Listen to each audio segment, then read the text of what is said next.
Ito yan, boss.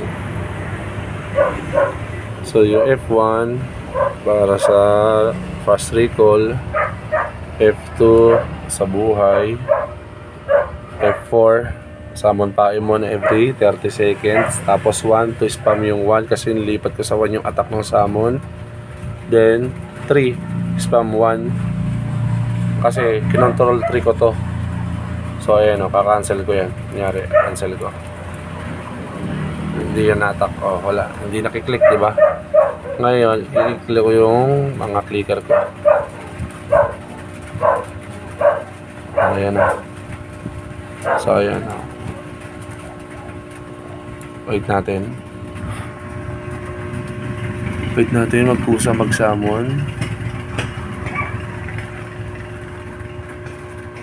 Kasama yung after 30 seconds. Kasi yan, tulog ka na dyan. Wala akong hawak. Ayun na, nag-summon na.